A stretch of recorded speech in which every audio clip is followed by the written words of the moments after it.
I built our family's haunted house every Halloween, until they gave my works credit to my sister, and I made one move that shattered their illusion. I stand frozen at the edge of my parents' driveway, watching a nightmare unfold in real time. The local news van, with its satellite dish, looms like an invader on our family property. The cameraman adjusts his equipment while the reporter, a bottle blonde with a practiced smile, holds a microphone to my younger sister's face.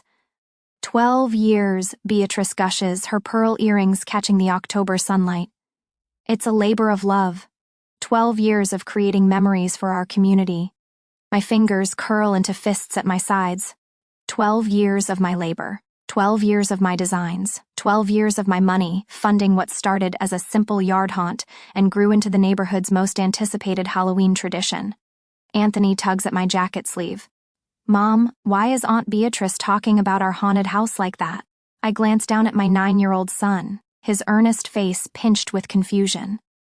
Beside him, 7-year-old Lila clutches her sketch pad filled with monster drawings she'd created for this year's display. My children, the true co-creators, are relegated to confused spectators. This year will be our biggest yet, Beatrice continues, her voice carrying across the lawn. My vision is to transform the entire property. My vision. The blood rushes to my face so fast I feel dizzy. Come on, kids, I manage, my voice strangely calm despite the volcano erupting inside me. Let's go inside. The garage door stands open, revealing the organized chaos of Halloween preparations. My detailed blueprints cover a folding table, secured with colored paperweights. Boxes labeled in my handwriting stack nearly to the ceiling. Half-finished props occupy every spare inch, the enchanted forest creatures I'd been sculpting during late nights after the children went to bed. When did this become your haunted house, Beatrice? The question slips out the moment my sister sashays through the door, the news crew thankfully gone. My mother appears from the kitchen, dish towel in hand, her mouth already forming a familiar disapproving line. Don't start, Nalani. You know how hard Beatrice works on the publicity. Publicity? The word tastes bitter. You mean taking credit? Beatrice laughs, the same tinkling sound she's perfected since childhood when deflecting something uncomfortable. Oh please, it's just easier for the media to have one spokesperson. Nobody cares who builds what.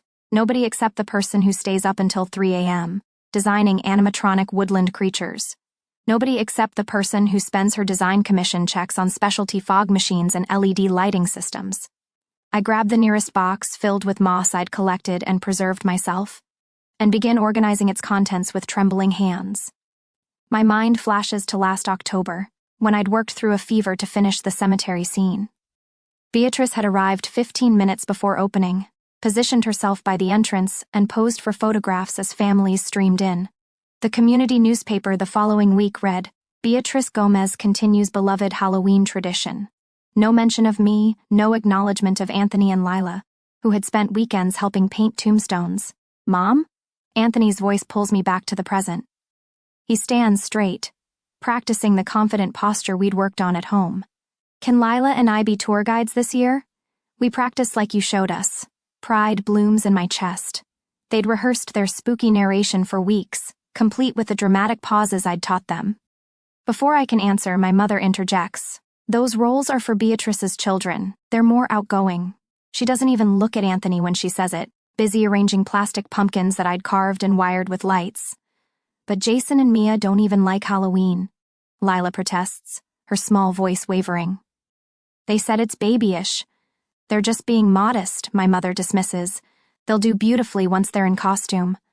I watch my children's faces fall, their excitement crumpling like tissue paper in rain. They shuffle toward the door leading to the kitchen, shoulders slumped in identical poses of rejection. We can still help with the props, right? Anthony asks, looking back at me with hope still flickering in his eyes. Of course, I assure him, forcing a smile. I need my best assistance. After they disappear into the house, Beatrice picks up my main blueprint, the centerpiece design for the enchanted forest path, studying it with a critical eye.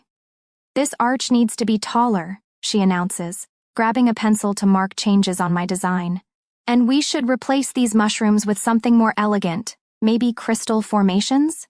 My father enters carrying boxes of Halloween candy. Beatrice, the newspaper wants to know if you can do another interview tomorrow, something about featuring you in their local heroes section.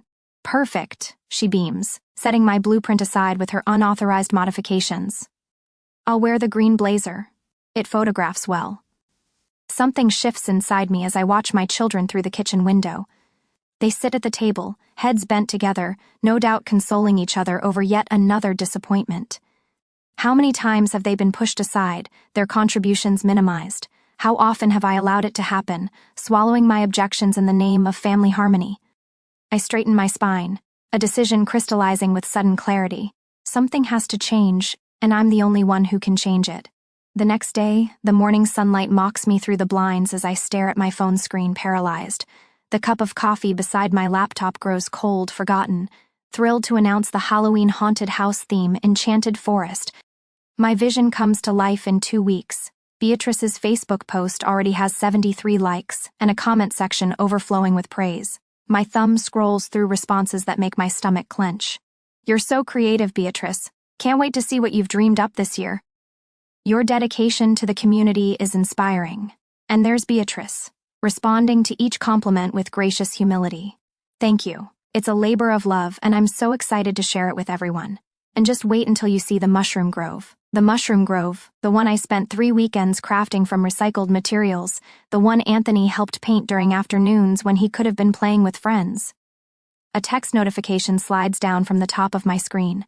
Beatrice, I've invited the mayor this year. Make sure everything looks perfect. No please, no acknowledgement that she's asking for my labor. Just an assumption that I'll make her look good, as always. I set my phone down carefully, as if handling something volatile. On the kitchen table, my checkbook register shows the truth in black and white. $3,200 spent this year alone on specialty lighting, weatherproof fabrics, and custom foam shapes. My money, my design, my vision. The storage unit receipt sits beside it, 12 years of accumulated props and equipment, all in my name because Beatrice doesn't have the space and you're so organized, Nalani. Anthony shuffles into the kitchen, hair still rumpled from sleep, Lila trailing behind him, clutching her sketchbook. Their presence steadies something inside me that was threatening to shatter. Morning monsters. I pour cereal into bowls, working to keep my voice light. Ready for school? Is Aunt Beatrice taking over our haunted house? Lila asks, her 7-year-old perception cutting straight to the heart. I hesitate, searching for the right words, ones that won't poison them against family but won't teach them to accept erasure either. The haunted house belongs to all of us, I say finally. Sometimes Aunt Beatrice forgets that. But you're the one who makes everything, Anthony says, his young face serious. Grandma even said so once when she didn't know I was listening. She told Grandpa, "Thank goodness Nalani handles all the work while Beatrice handles the glory." The cereal spoon freezes halfway to my mouth. She said that? Anthony nods, reaching for the milk. She didn't sound mad about it though, like it was just how things are supposed to be. Just how things are supposed to be. A familiar refrain in the Gomez family hymnal. The doorbell rings before I can respond. I find Mrs. Rodriguez on my porch, a basket of pan dulce in her weathered hands. "For my favorite haunted house creators," she says, nodding toward the children who've appeared behind me. "I saw that interview yesterday." 12 years, Carita. She shakes her head, her silver hair catching the morning light. "I've watched you build this tradition for years. Everyone in the neighborhood knows whose imagination brings it to life. Something warm and dangerous unfurls in my chest. Recognition. How strange it feels coming from someone outside my family. "Thank you," I manage, accepting the basket. After the kids leave for school and Mrs. Rodriguez returns home, I sink onto my couch, laptop open to my bank statements. 12 years of expenditures highlighted in yellow. 12 years of designing, building, storing, and funding what has become my sister's claim to local fame. My phone buzzes with a call from Sarah. "I saw Beatrice's post," she says without preamble, "and I'm calling to tell you I've had enough. We've all had enough watching this happen year after year." "It's complicated," I begin. "It's not complicated, it's wrong. Let me help you stand up to them." "And do what?" My laugh sounds hollow even to me. "Cancel the whole thing 2 weeks before Halloween? Disappoint the neighborhood?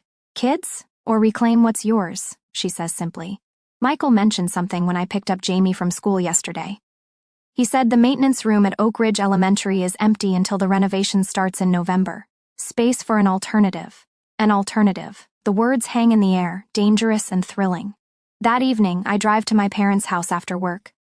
The garage door stands open, revealing the familiar chaos of Halloween preparations. No one is home yet. Perfect. I know exactly what I'm looking for, the core pieces. The ones only I know how to assemble properly. The lighting control panel, the handcrafted woodland creatures, the fog machine that requires a specific touch to function without overheating. I load them efficiently into my SUV, heartbeat steady despite the risk. This isn't theft. These items belong to me, purchased with my money, created with my hands. The crunch of gravel announces my father's arrival as I close the trunk. He steps from his sedan, confusion giving way to suspicion. "What are you doing with Beatrice's materials?" he asks, hands on his hips. "They're mine, Dad." My voice emerges steadier than I expected. "I bought them with my money. His face hardens into the disappointed expression I've known since childhood. "You've always been so selfish. Why can't you support your sister?" The familiar guilt rises automatically, then recedes like a wave pulling back from shore, leaving clarity in its wake. I've been supporting her for 12 years. The real question is, why hasn't anyone been supporting me? I slide into the driver's seat without responding and pull away, watching his diminishing figure in my rearview mirror. My hands tremble on the steering wheel, but my resolve strengthens with every mile between us. Something has to change, and tonight, it finally has. My phone hasn't stopped buzzing for 2 days straight. The family group chat explodes with a fresh wave of notifications, each one more accusatory than the last. "Dad, Nalani, your mother is distraught. Call her immediately." "Beatrice, I can't believe you would sabotage a family tradition." "Mom, the neighbors are asking what happened to all the decorations. This is embarrassing." I set my phone face down on the kitchen counter and take a deep breath.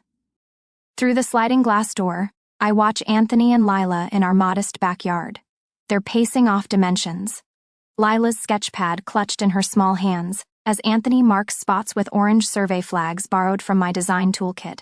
An hour later, the doorbell rings, sending my stomach into a freefall.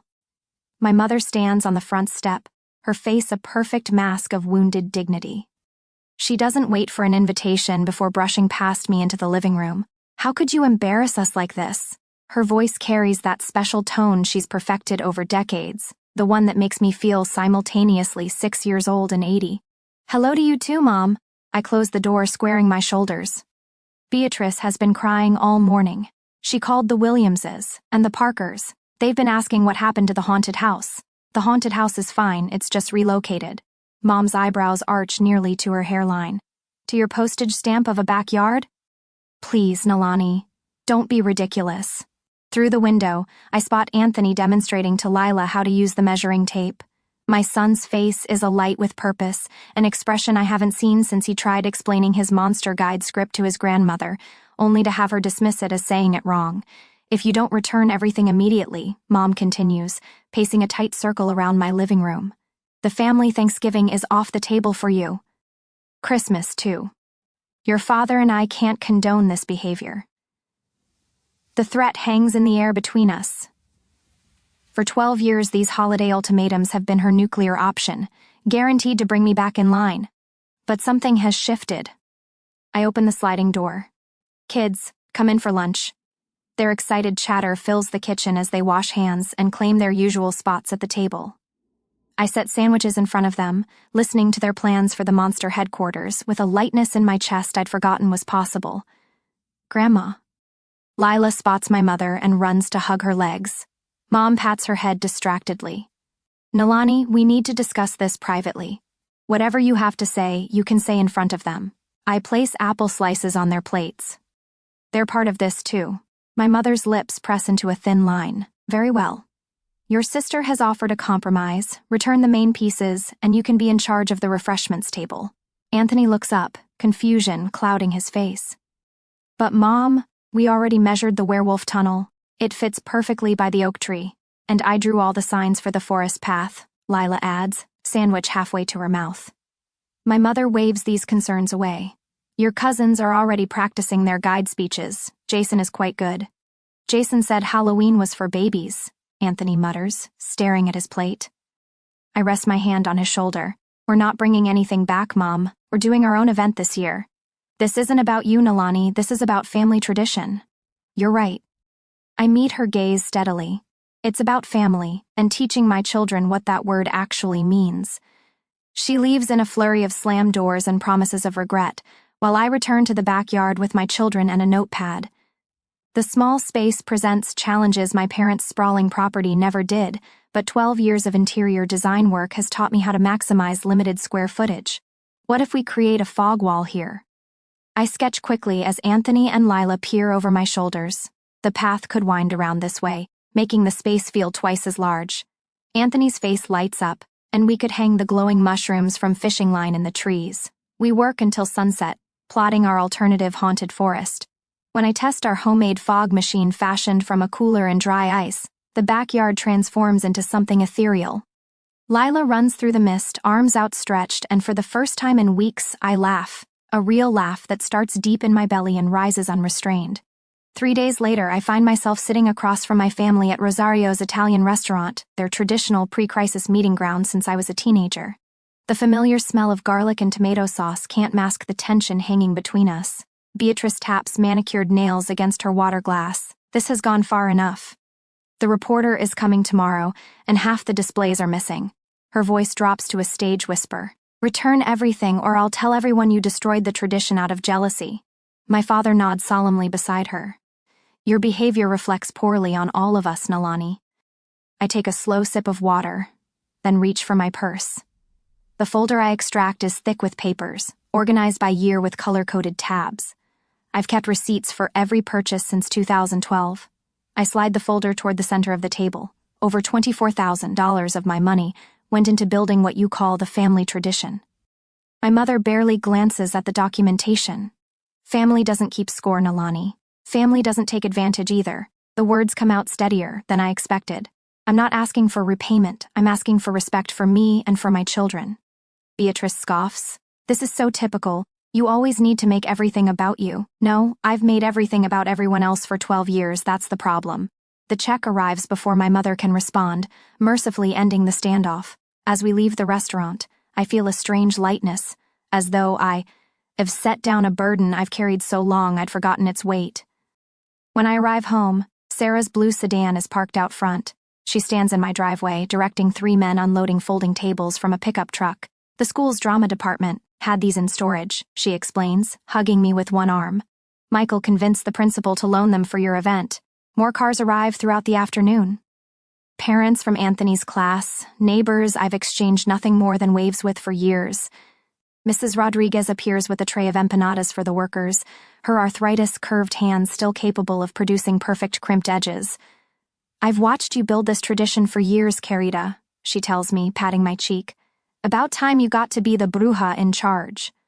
By sunset, the transformation is remarkable. Michael has secured permission for guests to park along the side street. Lighting strung through trees creates mysterious shadows. A local garden shop has loaned potted evergreens to enhance the forest atmosphere. My phone rings just as I'm securing the last light strand. Beatrice's name flashes on the screen. The reporter is coming tomorrow and half the displays are missing. Her voice borders on hysteria. What am I supposed to tell them? I watch a volunteer helping Anthony position his werewolf tunnel. I'm sure you'll figure it out. You've been taking credit for years. Her gasp is audible. You can't. For the first time in our adult lives, I hang up on my sister without apologizing. The volunteers leave around 9, promising to return the next day for final preparations. I sit alone on the back step, surrounded by half-built props and twinkling lights. The night air carries the first real chill of autumn, promising perfect weather for Halloween. A piece of paper flutters near my feet. I pick it up, recognizing Lila's distinctive drawing style. 3 figures stand hand in hand beside what looks like our backyard setup. Above them, in careful second-grade letters, our family haunted house. Just the 3 of us. Tears come unexpectedly, sliding down my cheeks. But these aren't the familiar tears of frustration or hurt. These are different, cleansing somehow. I pull my journal from my bag, something I've neglected for months in the rush of preparation. Under the soft glow of the string lights, I write, I've been the family ghost for 12 years, visible only through my work, never seen for myself. The next morning, I send a carefully worded invitation to select neighbors. Michael posts a notice in the teacher's lounge about an alternative haunted house for families who prefer something less intense than the traditional Gomez event. We finalize safety measures, parking arrangements, refreshment stations. That night, I tuck the children in early. Rest up, monster guides, I tell them, kissing foreheads and straightening covers. Tomorrow's your big debut. I'm almost asleep when my phone chimes with a notification. The local paper's online edition has posted an update. Traditional Gomez haunted house canceled this year. Below the headline, Beatrice is quoted, "Due to unforeseen family circumstances, we regretfully announce the postponement of our annual event." I turn off my phone, a quiet smile playing at my lips as I settle back against my pillows. Tomorrow will bring its own challenges, but for tonight, in this moment, the victory is sweet enough. The next day, the October air feels electric against my skin as I adjust the final string of twinkling lights in my backyard. What once seemed like a modest space has transformed into an enchanted woodland maze with paths formed by carefully arranged piles of autumn leaves. Anthony and Lila dart between the winding corridors, their handmade costumes catching the soft glow of strategically placed lanterns. Is my mushroom hat straight? Lila tugs at the spotted cap I'd spent 3 nights crafting after the children were asleep. Perfect. I straighten it slightly, my chest tightening with pride. Remember your line? Lila squares her shoulders, suddenly looking older than her 7 years. Welcome to the enchanted forest. Follow the glowing mushrooms if you dare, but beware the woodland spirits who call this place home. Her voice carries with unexpected authority. A car door slams out front, followed by another. Our first visitors. Anthony rushes to his position at the entrance, greeting the Thompson family with practiced charm. 2 more families appear behind them. Then Mrs. Rodriguez from across the street, leaning on her cane but beaming with anticipation. The steady stream of neighbors and school families grows until a small line forms along the side of my townhouse. Sarah materializes at my elbow. 23 people already, and we've been open 15 minutes. My phone buzzes with texts from parents asking about parking. This is working. This is actually working. Then I see them. Beatrice's pearl earrings catch the streetlight as she marches toward my front gate, our parents flanking her like royal guards. My mother's mouth is pinched into that familiar disapproving line I've seen countless times. Father looks uncomfortable but resolute. Incoming, Sarah murmurs, stepping closer to me. They bypass the small line, heading straight for the entrance where Anthony is carefully checking off names on his clipboard. My stomach knots as I move to intercept them. This is exactly why people think you're difficult. Mother's harsh whisper carries despite her attempt at discretion. Several waiting parents glance our way. Beatrice reaches for Anthony's clipboard. We're here to help manage the crowd. I should greet people properly. The familiar urge to step aside, to accommodate, to keep the peace rises within me. But behind Beatrice, I catch sight of Lila leading her first group through the leaf maze, her voice clear and confident as she points out the details we'd crafted together. My daughter's spine is straight, her gestures animated. Something fierce ignites in my chest. This is our event. The words emerge calmer than I feel. You're welcome to join as guests. Mother's eyes widen. Nalani, be reasonable. I am being reasonable. My voice doesn't waver. The line starts there. Sarah steps smoothly between us. I'll show you where visitors can wait their turn, she offers, gesturing toward the small queue. Beatrice's nostrils flare. After everything we've done for you. Mom, Anthony calls from the entrance. Is it okay if I start my group now? We have 6 people ready. I nod, watching with swelling pride as my son leads his first tour group past our family standoff, his head held high as he explains the story behind the twisted tree we'd constructed from papier-mâché and wire. Beatrice's face darkens. She steps away from the entrance but remains within earshot of the waiting families. Look at these amateur decorations, she announces loudly. You'd think someone with design experience could do better than dollar store props. A few parents exchange uncomfortable glances. Mrs. Rodriguez, who had been waiting for her turn, thumps her cane against the ground and steps forward. I've attended both events for years, she announces, her voice carrying despite her age. This one has always been Nalani's vision. Always. She looks directly at Beatrice.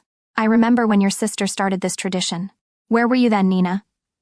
Several neighbors nod in agreement. The Perkins family, who've lived on my street for 5 years, murmur their own confirmation. Beatrice's face flames red. She turns abruptly, stalking back toward the street. Father hurries after her while Mother lingers, clearly torn between following her favorite and maintaining appearances. Eleanor, Mrs. Rodriguez greets my mother with cool politeness. Your granddaughter is giving a wonderful tour, you should hear her. Michael, Anthony's teacher, appears from around the corner of the house. Without drawing attention, he begins directing new families away from the lingering tension at the entrance.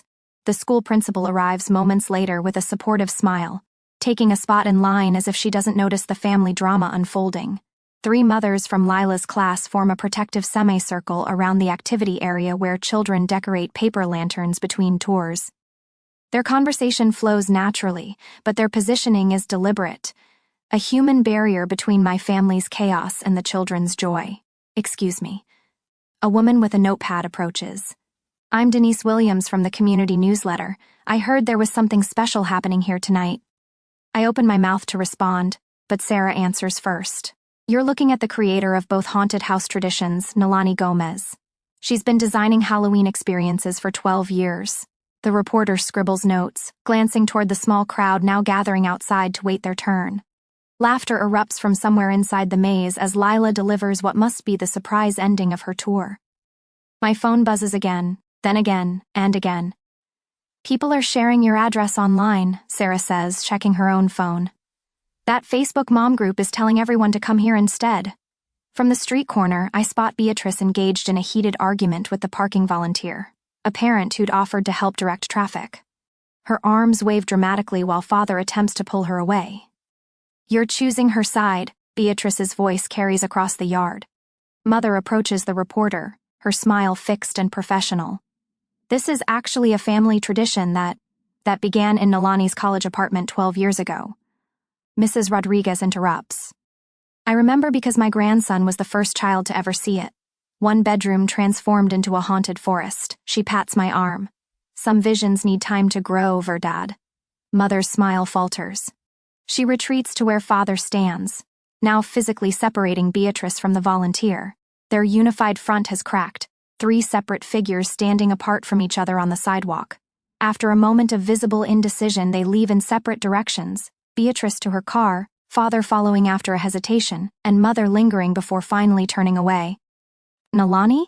Anthony appears at my side, flushed with excitement.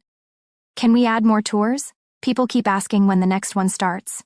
Sarah squeezes my shoulder. I'll get more cider warming. Looks like we're going to need it. I watch my children move through the space we created together, their voices steady with newfound confidence. For the first time in 12 Halloweens, I don't feel invisible. The night air carries the scent of cinnamon, fallen leaves, and something else, possibility. The next morning, my phone pings with yet another text from Beatrice. I almost ignore it, but curiosity wins. We should combine forces next year. 2 Gomez haunted houses would be too confusing for everyone. I set my phone down and continue rinsing fake blood off a rubber mask in my kitchen sink.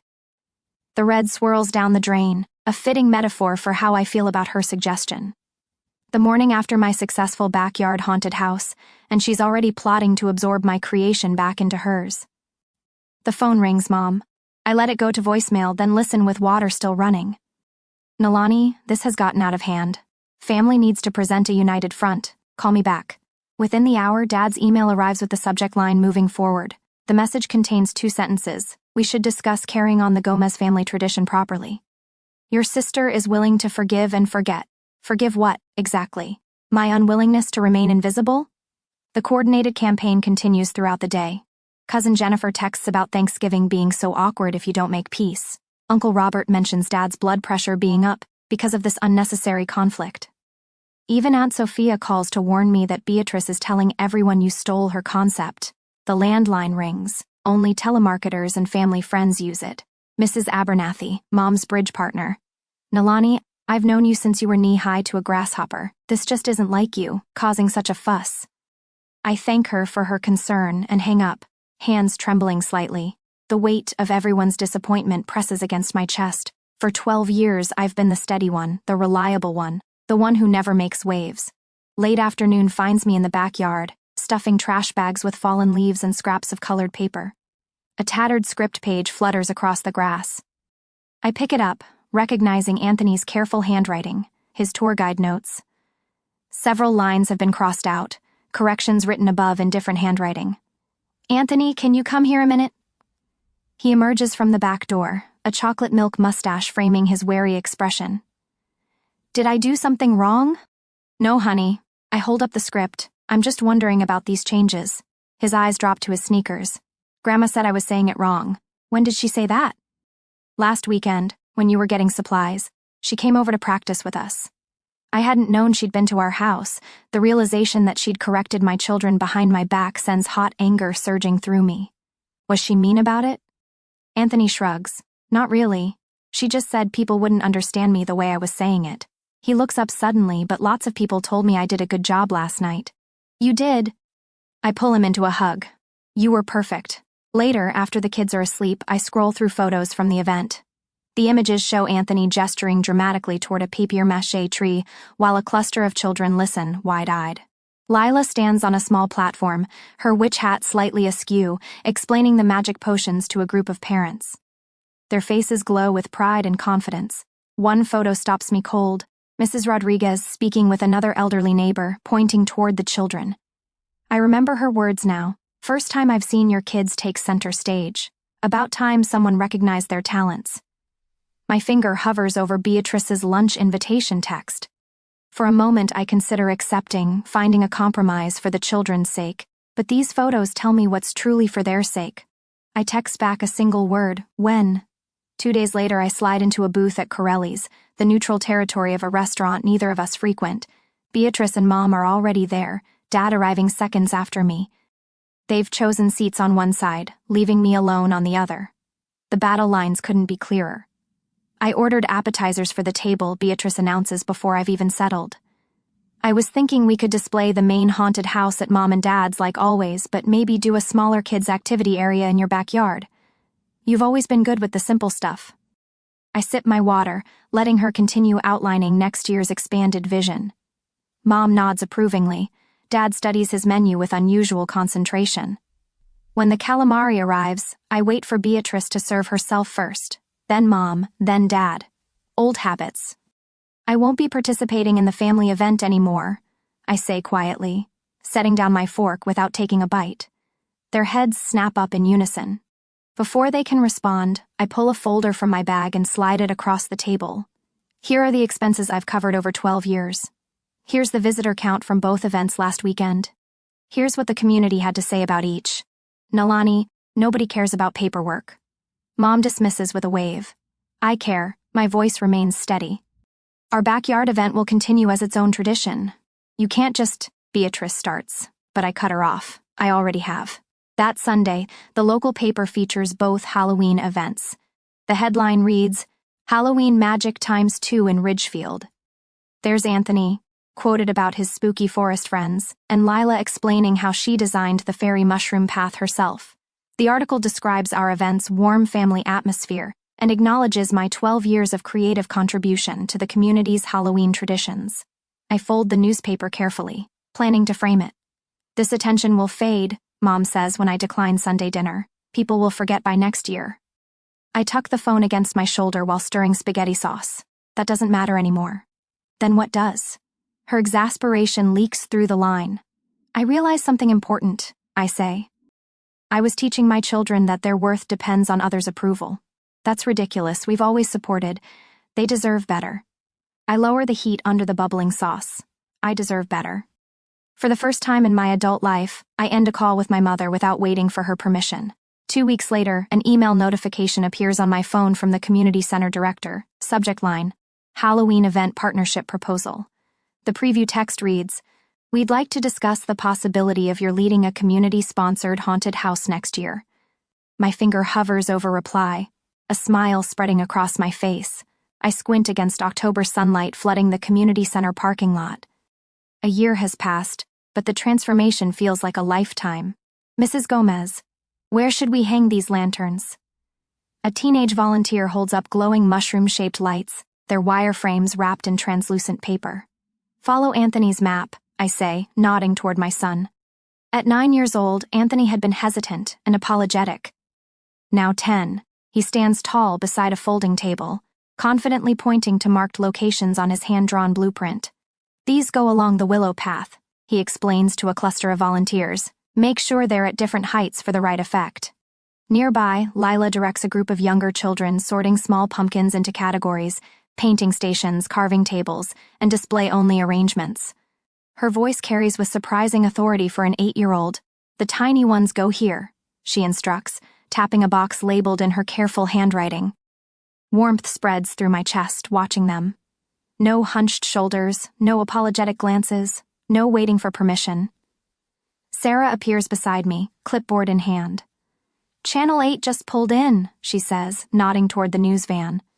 Reporter wants 5 minutes with the organizer. Last year, those words would have twisted my stomach into knots. Tell them I'll meet them by the entrance arch in 10 minutes, I reply, and make sure the parent committee is there too. The community center director passes by, giving me a thumbs up. Expecting record attendance this year. Your design team knocked it out of the park. My design team, 5 local parents who followed my sketches and contributed their own ideas.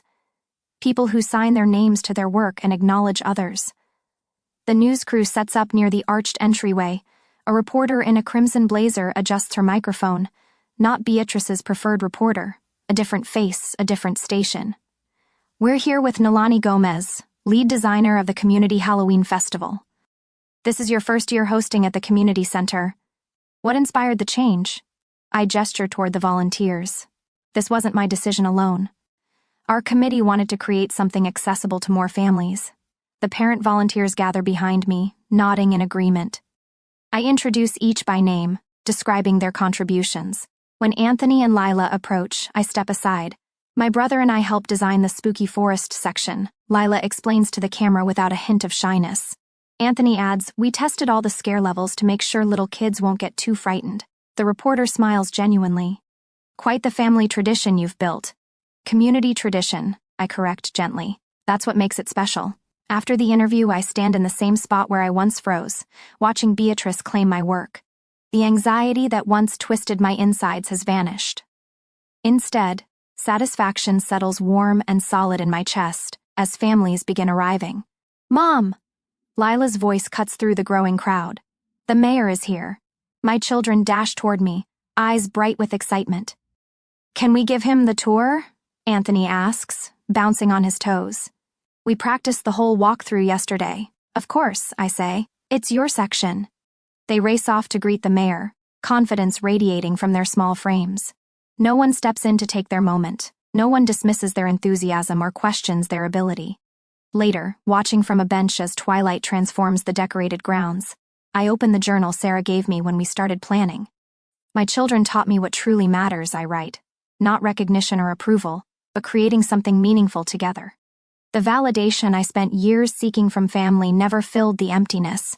It came from within when I finally stood my ground. A young mother approaches hesitantly, clipboard clutched against her chest. Mrs. Gomez, could I ask your advice? My sister-in-law keeps taking credit for the fundraisers I organize for my daughter's school. Recognition flashes between us, that familiar tension of wanting to keep peace while slowly disappearing. Document everything, I tell her, moving over so she can sit. Save receipts, take photos of yourself working. And most importantly, I pause, making sure she understands the weight of what comes next. Decide what you're teaching your daughter when you stay silent. But family harmony. The best tradition you can create is showing your children to value themselves. I say, watching Anthony lead the mayor past intricate displays he helped create. That's the real family legacy. Family. Thanksgiving arrives with a gentle snow dusting the ground. My dining room table, rescued from a thrift store and refinished by hand, stretches to accommodate friends, neighbors, and the small chosen family we've built. No tension hovers over the turkey, no need to measure words or walk on eggshells. Anthony carries in a basket of rolls he helped bake. Lila arranges her handmade place cards with focused precision. Genuine laughter fills spaces once occupied by careful silence. My phone buzzes with a text from Beatrice, family dinner at Mom's tomorrow? I pause, fingers hovering over the screen. The automatic yes that once would have sprung to my lips, regardless of our plans, feels distant now.